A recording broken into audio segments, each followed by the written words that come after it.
Hoje eu quero falar sobre o bom samaritano. O bom samaritano é uma parábola que é narrada no livro de Lucas, no capítulo 10 e no versículo 25. É interessante que na parábola do bom samaritano, nós vemos algumas pessoas envolvidas de muita importância, tanto para a época e tanto para nós. Na narração da parábola do bom samaritano está envolvido o próprio Cristo em um debate com um doutor da lei da época. Eu não sei se você sabe, mas um doutor da lei, ele é equivalente a um rabino.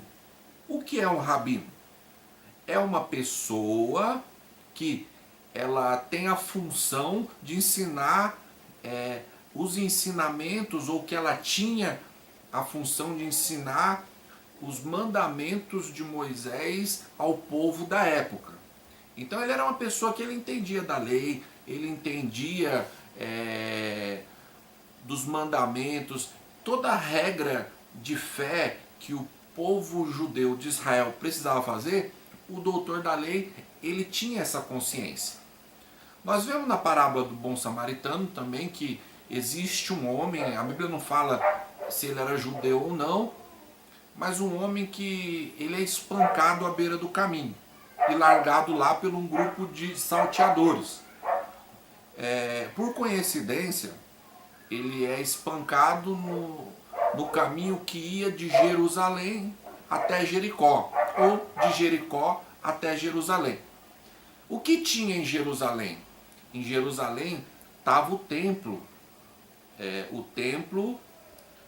que era o lugar onde as pessoas iam levar os seus sacrifícios pela culpa, pelo pecado. Na parábola também nós vemos o sacerdote. O que era o sacerdote?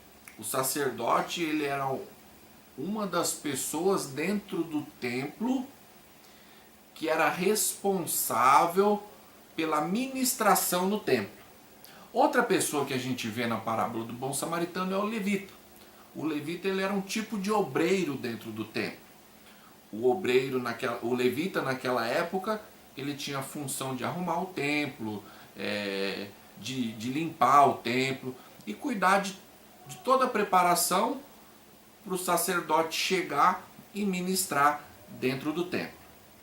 O que acontece é que um determinado doutor da lei, ele vem testar Jesus com palavras. Ele vem testar Jesus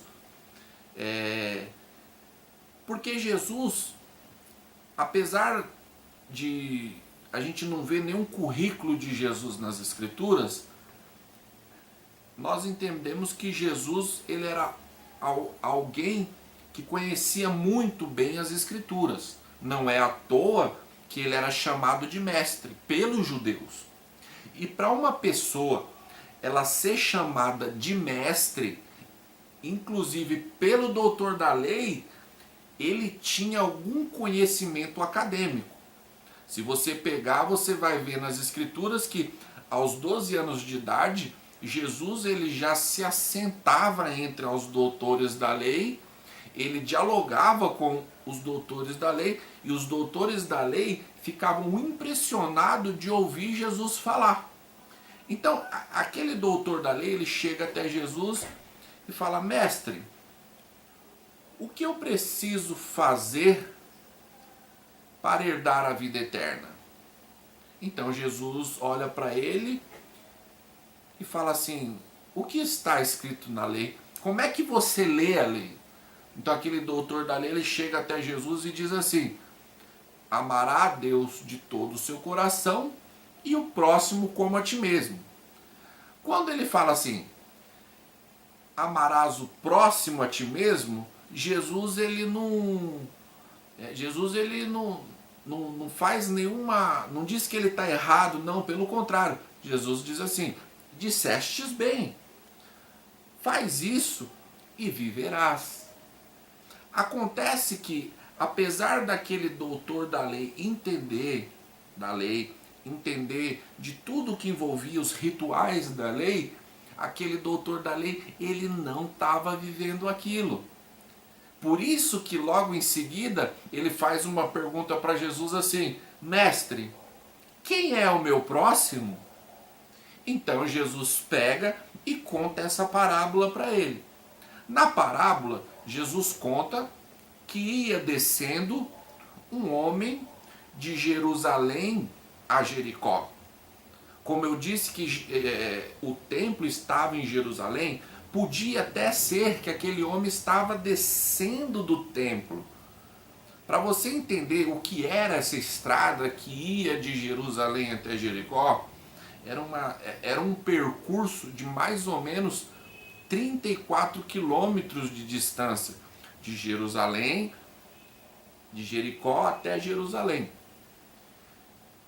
O caminho era um caminho onde tinha pedregulhos, e o nível, Jericó é uma cidade que ela fica abaixo do Mediterrâneo. E até chegar em Jerusalém, ela tem uma diferença de nível de mais ou menos 1.000 metros. Então é um lugar inclinado, um lugar propício para que os ladrões da época, naquela época, ficassem à espreita de alguma vítima para poder roubar.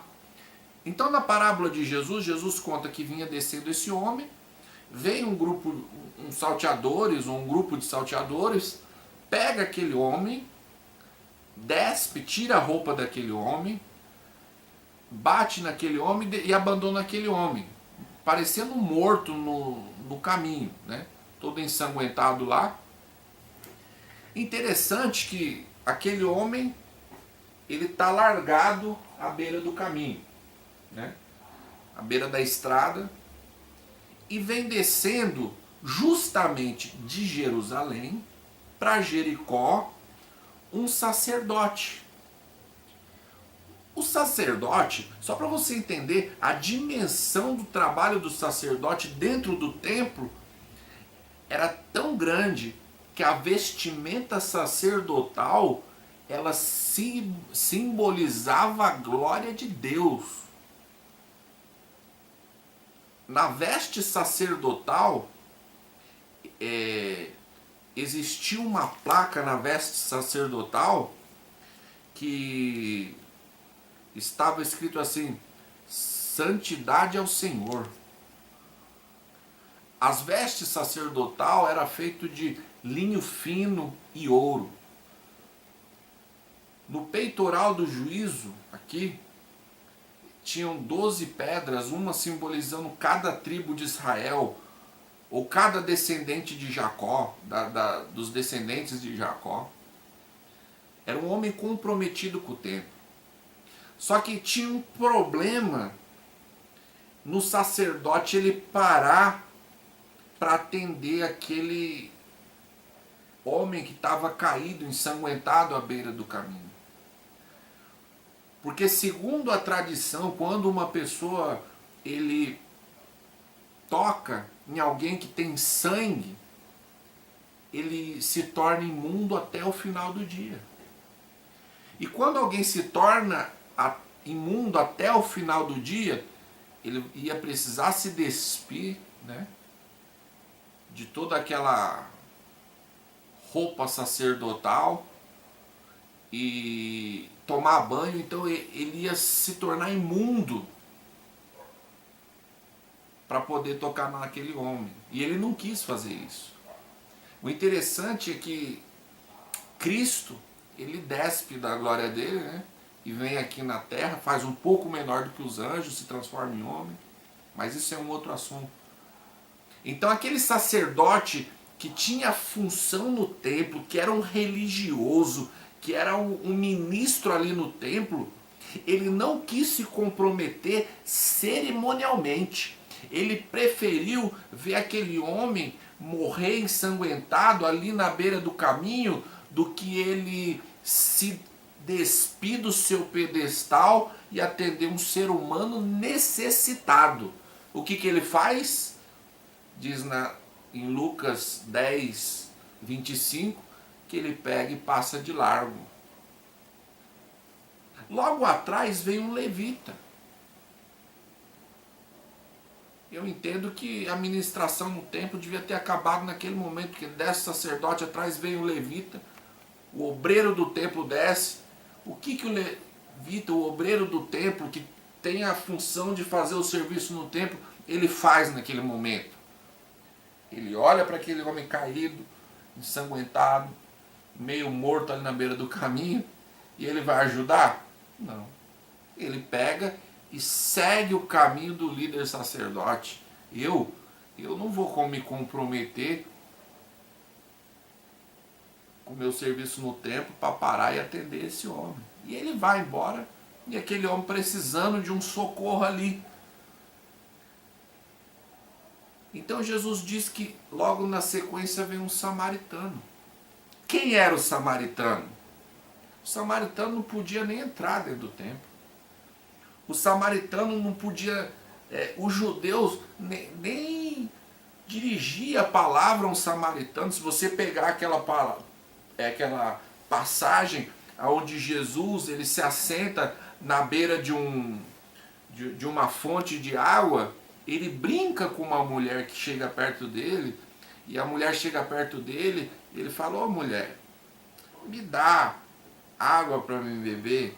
E aquela mulher olha para Jesus e diz assim: como eu, sendo uma samaritana, e tu, um judeu, pede a mim, dai-me de beber? Ué, os judeus não se comunicam com o samaritano. Ela queria dizer assim: os judeus são muito mais santos do que nós somos indignos de falar com os judeus. Só que na parábola de Jesus é esse homem indigno, esse homem que não tinha função no templo, esse homem que não adorava a Deus no templo, é que se compadece daquele homem caído, chega até o caído, não se preocupou, porque ele também poderia ser uma vítima de assalto naquela estrada perigosíssima que ia de Jericó até Jerusalém. Ele para no meio do caminho, ele enxerga aquele homem que está caído, ele enxerga a necessidade do próximo, ele enxerga a necessidade do outro, né? Hoje em dia a gente vê muito religioso, muitas pessoas preocupadas com o cargo que tem na igreja, com o pedestal, ou até mesmo com o serviço na igreja, mas quando anda pela rua, ele é imune à necessidade do próximo. Ele vê muitas pessoas, às vezes que precisa, não sei, às vezes uma palavra, um sorriso. Mas eu acho que a sua religiosidade é tão grande que mascara o amor interno da pessoa. Não é possível, porque chega uma pessoa que não tem nenhum compromisso com Deus, olha para aquele homem, e naquele mesmo momento, na parábola diz que ele começa a colocar azeite e vinho nas feridas daquele homem. Azeite e vinho é remédio. Começa a tratar das feridas daquele homem. Ali no caminho mesmo, ele já começa a dar assistência para aquele homem. Quando ele limpa, ele dá um trato nas feridas daquele homem, ele pega aquele homem, coloca em cima do seu cavalo e leva aquele homem até uma hospedaria. Quando chega na hospedaria, ele não abandona aquele homem lá não. Ele dá toda a assistência, ele passa a noite com aquele homem, cuidando daquele homem, do lado daquele homem que ele nunca conhecia.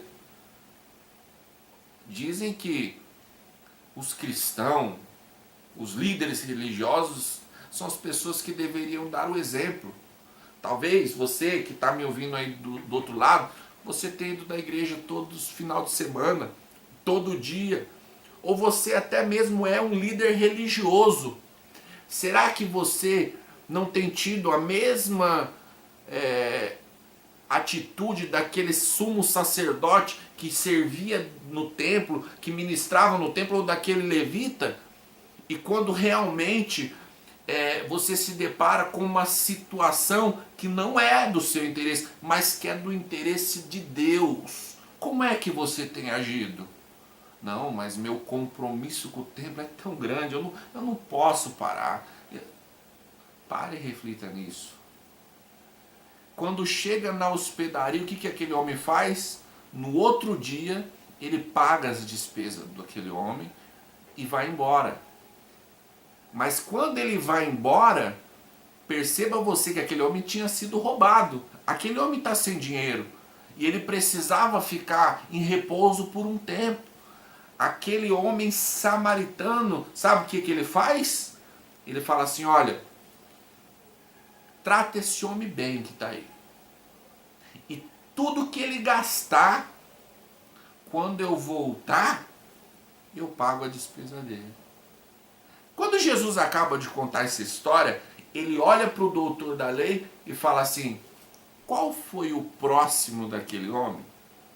É mais ou menos que nem essa lição de Jesus, ela é muito parecida com uma matéria escolar, onde você estuda e no final da questão tem aquele lugar onde você vai marcar o X, aquelas 3 opções. Qual deles é o próximo daquele homem? O sacerdote que ministrava no templo? O levita que era obreiro no templo? Ou o infeliz, discriminado samaritano que parou aquele doutor da lei? Ele fala, Jesus, o próximo dele é aquele que ajudou ele. Então Jesus olha para aquele homem e fala assim, então vai e faz da mesma maneira. Eu entendo que existe um lema nessa história.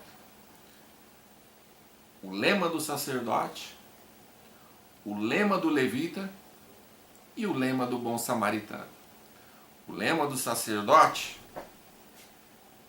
é esse. O que é meu, é meu. O lema do levita é esse. O que é meu, é do templo. E o lema do bom samaritano é esse. O que é meu, é teu. Então, eu pergunto, qual é o seu lema? O que é teu, o que é teu é do templo, ou o que é teu é nosso? Pense nisso. Fica com Deus.